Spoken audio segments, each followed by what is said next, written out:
হে শখের নারী, বাপ মার মান সম্মানের কথা ভাবলি, ফ্যামিলির কথা চিন্তা করলি। শোন বই, রিলেশনে যাওয়ার আগে বাপ মার মান সম্মানের কথা ভাবিস। কোনো মা বাবার আদরের ছেলেটাকে পাগল করার পর না। এই যে ভাইয়া, যেই মেয়ে তোমাকে ফ্যামিলির অজুহাত দেখিয়ে চলে যায় আর তারপর বলে দেখো আমার কিছু করার ছিল না, পরিবারের চাপ আর পরিস্থিতির শিকারে আমি এইগুলা করছি, এইগুলো সবই মিথ্যা। আসলে যে তোমাকে ভালোবাসবে সে তোমাকে পাওয়ার জন্য পুরো পৃথিবীর সাথে লড়াই করবে, এইটা অন্তত মাথায় রেখো।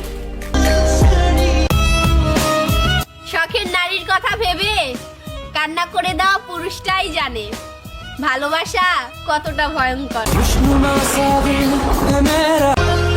একটা মেয়ের জন্য একটা ছেলে কান্না করলে ওই মেয়েটা ভাবে ওই ছেলেটা বোকা। আরে আপু, তুমি এইটা কেন বুঝো না? আবার কিছু কিছু আপু বলে সব ছেলে নাকি দেহের পাগল। সব ছেলে যদি দেহের পাগল হইতো তাহলে তোমার মতো মেয়ের জন্য কেন কান্না করতো? বাজারে 200 টাকা দিয়ে সুন্দরী নারীদের পিছনে ছুটতো। মা বাবার আদরের ছেলেটাকে খুব বাজেভাবে ঠকাইলা, পাগলের মতো কান্না করাইলা, তারপর মোনাজাতে আল্লাহর কাছে আবার পারফেক্ট কাউরে চাইলা। ওহে আপু, তুমি কি মনে করো তুমি জিতছো? একজন আর মন ভাঙা আর মসজিদ ভাঙা সমান।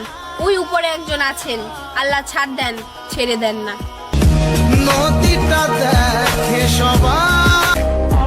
কিরে চাস্তু ভাই, কইছিলাম না ওই মাইয়ার মায়ায় পড়িস না?